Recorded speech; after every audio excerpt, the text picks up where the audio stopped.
अस्सलाम वालेकुम जी, मैं शेख आप लोगों के साथ यूनिटी फूड्स लिमिटेड इसका फंडामेंटल प्लस रिजल्ट एनालिसिस करते हैं जी। सबसे पहले 13 बिलियन की इक्विटी है, 0.3 बिलियन की long term liabilities, current liabilities तकरीबन 31 बिलियन की, और total liabilities non plus current liabilities मिला के बनती हैं जी तकरीबन 31 बिलियन। करंट एसेट्स हैं 35 बिलियन के और 11 बिलियन की इसमें इन्वेंट्री शामिल है। क्विक एसेट्स हैं 23 बिलियन के। डेट टू इक्विटी रेशो मतलब कोई इतनी अच्छी नहीं है। करंट रेशो भी एक नॉर्मल है। क्विक रेशो 0.76 है। तो ओवरऑल अगर हम देखें तो बेसिकली ये कंपनी एक नॉर्मल फंडामेंटल कंपनी कंसीडर की जा सकती है। अब इसका रिज़ल्ट एनालिसिस करते हैं। तो इससे पहले मैं आपको बता दूं, इन्होंने कोई पे आउट नहीं दिया। प्लस यूनिटी के अलावा भी बहुत सारे रिज़ल्ट और फंडामेंटल एनालिसिस मेरे इसी यूट्यूब चैनल पे आपको अवेलेबल होंगे। आप बड़े इजीली यहाँ पे सर्च कर सकते हैं, अपनी फेवरेट कंपनी को एनालाइज कर सकते हैं। अच्छा जी, यूनिटी फूड्स का जो सेल्स है वो तकरीबन 126% इंक्रीज़ हुई है। 69 बिलियन का तकरीबन 69 बिलियन का रेवेन्यू है इस बार, और लास्ट ईयर इसका हाफ भी नहीं था, तकरीबन 30 billion. Cost of sales 91.79 billion और 93.11 बिलियन थी लास्ट ईयर। और अगर हम देखें selling expenses, selling and distribution expenses 1.80 billion बनते हैं, जबकि लास्ट ईयर 2.46 बिलियन थे। 2.46% थे, सॉरी 0.7% की डिक्रीज़ हुई है। परसेंटेज के अतबार से एडमिनिस्ट्रेटिव एक्सपेंसेस में भी थोड़ी सी कमी हुई है। Other operating income, other income सारे बेहतर हुए हैं। फाइनेंस कॉस्ट इनकी 0.40% कम हुई है। तो ओवरऑल अगर हम देखें तो नेट प्रॉफिट आफ्टर टैक्स 4.85% बनता है और 3.3 बिलियन रुपीस बनते हैं, जबकि लास्ट ईयर सिर्फ 0.21 बिलियन थे और 0.70% थी जी उसकी परसेंटेज रेवेन्यू के अतबार से। तो 3.1 बिलियन का प्रॉफिट इंक्रीज़ हुआ है, जो कि 4.1% बनता है। और अर्निंग पर शेयर इसकी अगर हम बात करें तो ये बड़ी रीज़नेबल हो गई है लास्ट ईयर के मुकाबले में। तो हम इसको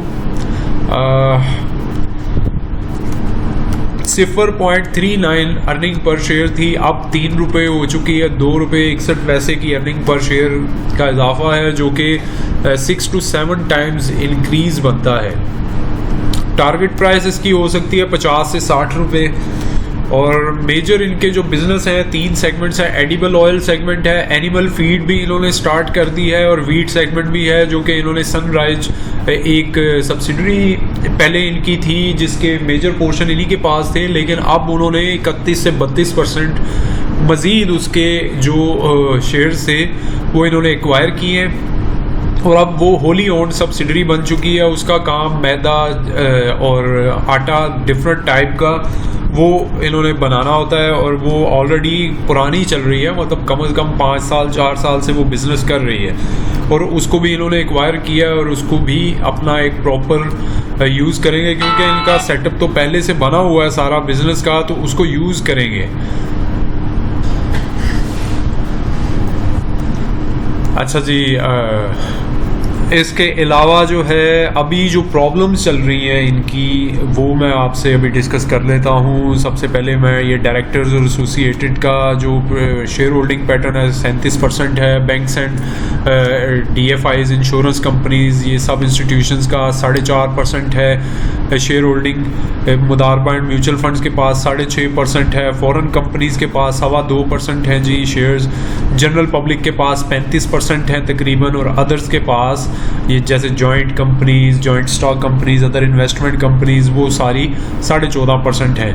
अभी जो प्रॉब्लम आ रही है वो ये आ रही है, या इनका जो रेवेन्यू बढ़ा है उसमें वॉल्यूम भी बढ़ा है, उसमें प्राइसेस भी बढ़ी हैं। अब प्राइसेस का मेजर पोर्शन है जिस वजह से ये इतना ज़्यादा रेवेन्यू बढ़ा है, लेकिन इन्होंने इंटरनेशनल क्योंकि प्राइसेस बहुत ज़्यादा बढ़ी हैं, पाम ऑयल की, कैनोला सीड की, सोयाबीन की, और आपके नॉलेज में होगा, सबके नॉलेज में होगा कि ये चीज़ें हमारी फूड सेक्टर जो है इंपोर्ट करता है, और वो इंपोर्ट में प्रॉब्लम इसलिए आ रही है कि मलेशिया इंडोनेशिया की प्रोडक्शन ड्रॉप हुई थी कोविड की वजह से, और इस वजह से वो सबसे बड़े प्रोड्यूसर्स हैं, तो इस वजह से पूरी दुनिया में इसकी प्राइसेस बहुत ज़्यादा बढ़ी थी, उन्होंने अपनी प्रोडक्शन कट की हुई थी।